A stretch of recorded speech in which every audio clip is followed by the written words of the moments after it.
Natale. Thank you, Mr Acting Deputy President. I rise today to speak in support of the National Integrity Commissioner Bill.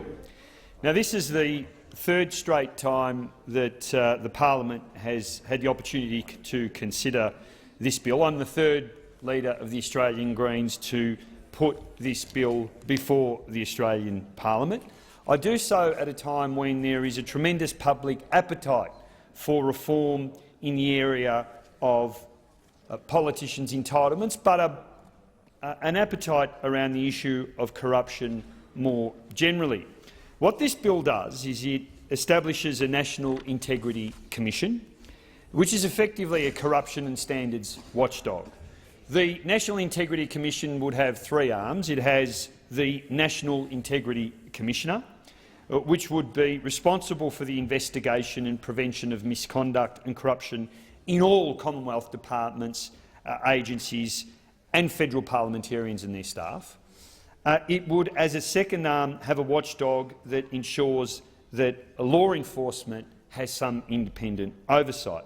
So it would be responsible for the investigation and prevention of corruption in the Australian Federal Police and the Australian Crime Commission.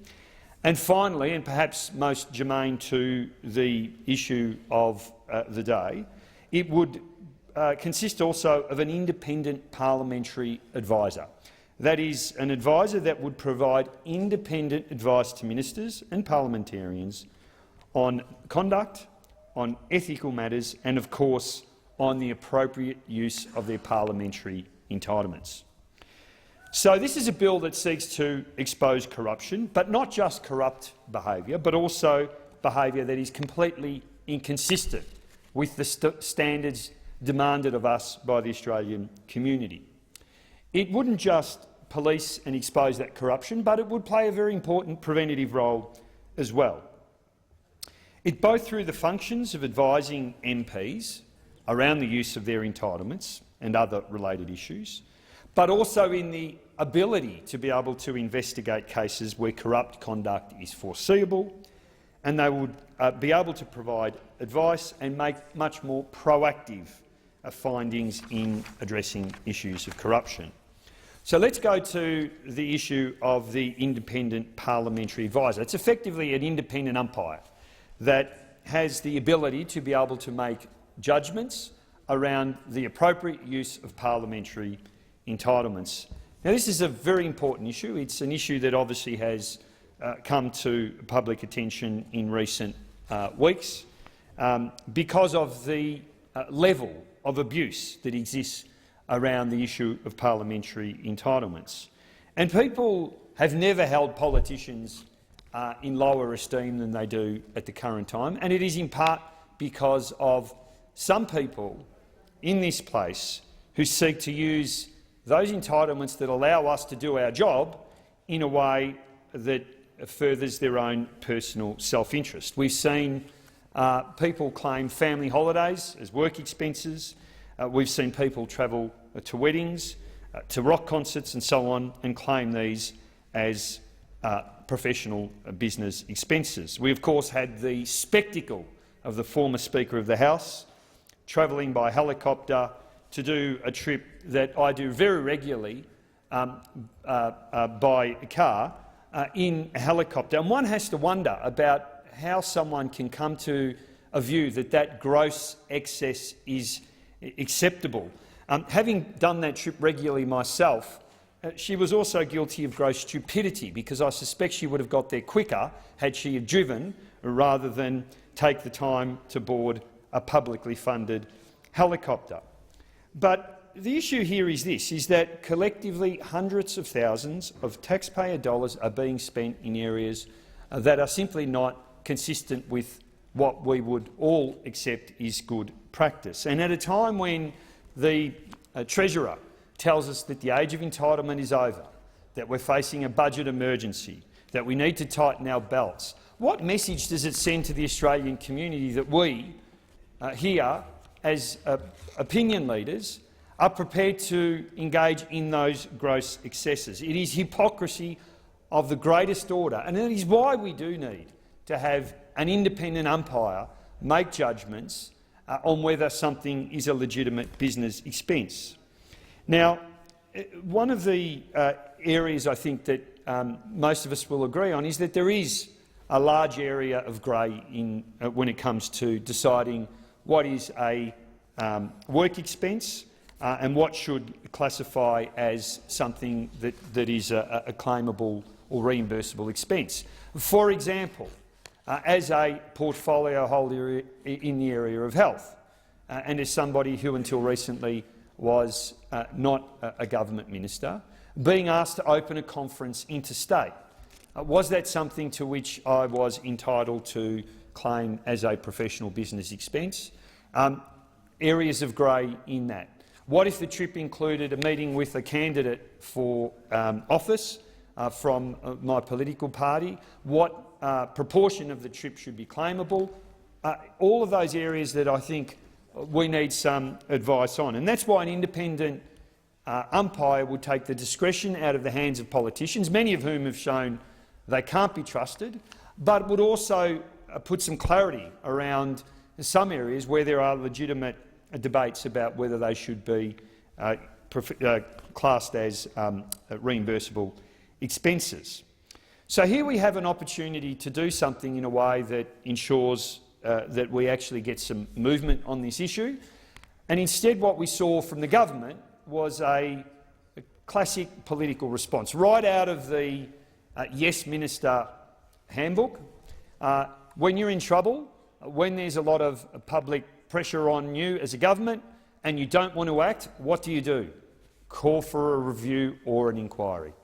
That's what you do. You call for a review or an inquiry. And so now we've got the fifth review in a short space of time into parliamentary entitlements. We had the Belcher review, where we had recommendations, many of which remain still not acted upon. We had the Williams review, and we've had 2 Auditor-General reports. So, of course, in an effort to try and shift this from the front pages of the newspapers, we ensure that there is yet another review into parliamentary entitlements.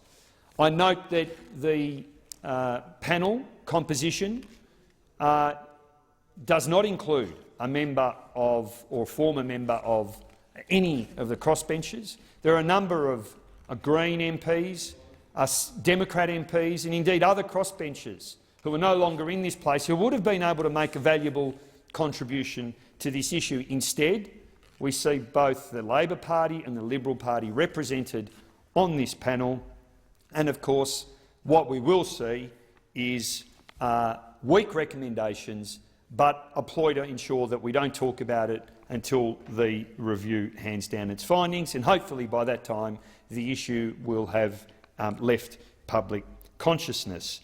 It's classic distraction tactics, and I implore the Prime Minister that if he is going to go ahead with this review, that there is representation from both from the crossbenchers, including from the Greens.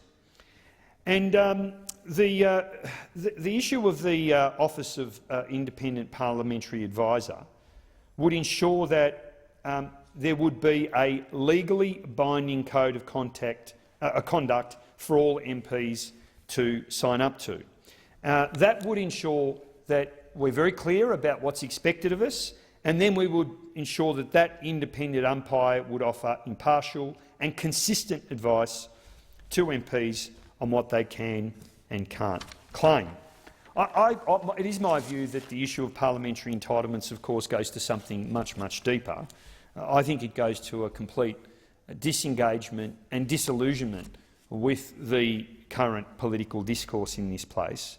It reflects an anger at the level of political debate that we have here, at the very negative and adversarial partisan politics that have come to dominate the current parliament.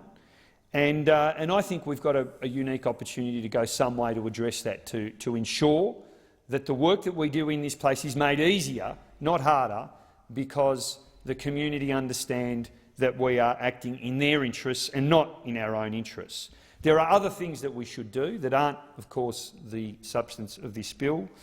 the method for the election of the Parliamentary Speaker and indeed the President of the Senate.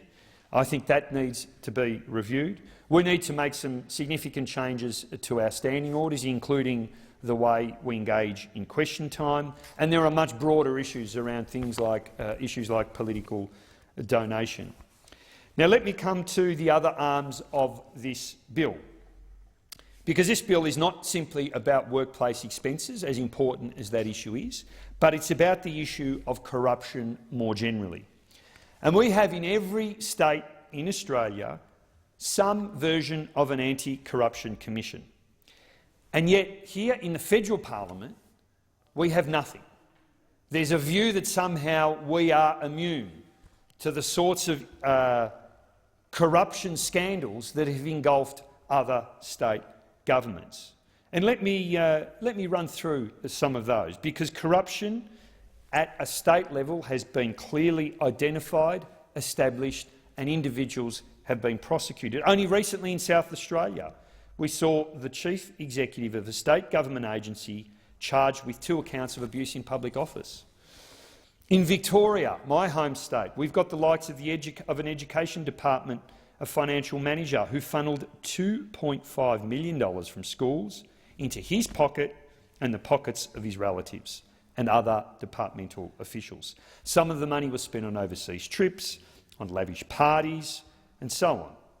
Last month, IBAC, that is Victoria's version of the Anti-Corruption Commission, charged 9 people, including 2 mid-level public servants, for allegedly funnelling $25 million from Victoria's Public Transport Department into a range of family-linked businesses over 7 years.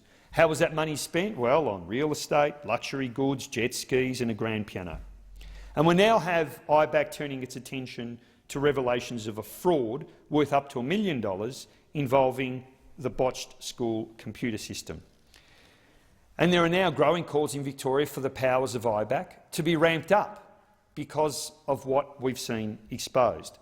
Now, I'm not going to go into the now infamous revelations that have occurred in New South Wales around ICAC, their Anti-Corruption Commission, but it's fair to say that the corrupt activity engaged in by former state Labor ministers Eddie Obeid and Ian McDonald, along with the exposure of a number of illegal donations from property developers to a number of state Liberal MPs, that those actions are now legendary.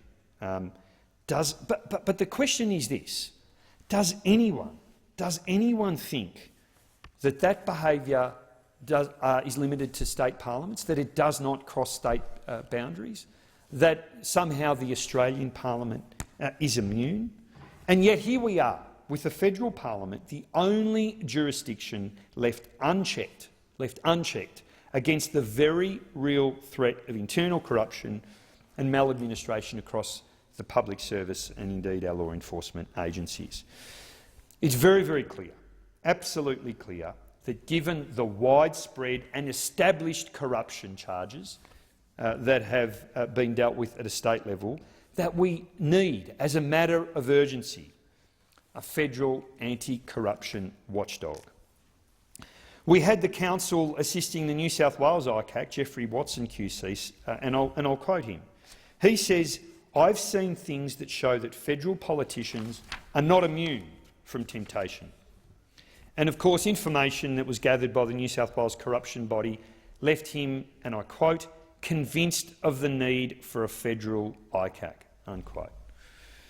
We have Transparency International, that organisation charged with exposing corruption wherever it occurs.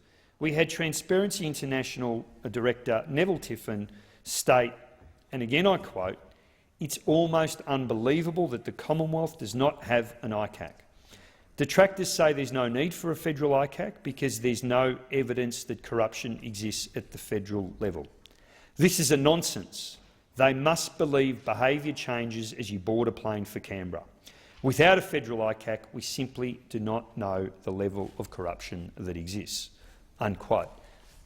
I mean, if you don't look for it, you won't find it. And if anything that the recent scandal around parliamentary entitlements shows us is that there is behaviour that is unacceptable and that in some cases will border on the corrupt if we don't have the structures in place to expose it. If you don't look, you won't find it. And Transparency International has also criticised Australian law for its low and ineffective penalties that punish corrupt behaviour. A report in 2009 highlights that Australia made little or no effort to enforce the OECD Convention on combating the bribery of foreign public officials in international business transactions. We have a very, very poor record when it comes to stamping out corruption in all of its guises. And just as recently as late last year, Transparency International released a report which said that Australia had dropped for the second consecutive year in its annual rankings, the Corruption Perceptions Index, now slipping outside of the top 10 nations. Now, of course, when it comes to comparing ourselves to some low-income countries, of course we do better. But is that where we want to set the benchmark? Of course we don't. We are slipping now outside of the top 10 nations when it comes to transparency. And let's be clear, corruption is a cancer. It impacts all levels of community life, and it's a drag on business. We need to ensure that we stamp it out wherever it occurs and whatever guises it occurs in. So we are slipping in global standing. We are slipping in the standards that the Australian people expect from us as parliamentarians. And the recent scandal surrounding parliamentary entitlements is symptomatic of something much broader. And who is to say that if we were to look a little deeper, we wouldn't find not just abuses of parliamentary entitlements, but broad and wide-ranging corruption within all levels of our parliamentary agencies. And that's why we so desperately need this bill to pass. Of course, the review into the entitlements is a small step forward, the concern, of course, being that it's simply to create the illusion of action when both sides of politics are committed to inaction.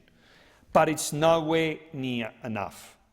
We need much more. We need a federal anti-corruption watchdog. We need an independent body that has the powers to hold all Commonwealth agencies, all departments, all federal parliamentarians and their staff to high standards of transparency. We can and should do better. We need to ensure that we have powers to provide oversight to our law enforcement agencies to prevent corruption within the AFP and within the Australian Crime Commission. We need an independent umpire to provide advice to ministers and parliamentarians on conduct and ethics and on the appropriate use of parliamentary entitlements. We can have these reforms right now. We don't have to wait until the 5th review into parliamentary entitlements is conducted. We could act now. We could, if we had a government and an opposition who were prepared to support this bill, show that we are committed to ending corruption in all of its forms and to ensuring that parliamentary expenses are used for what they're intended, that is, parliamentary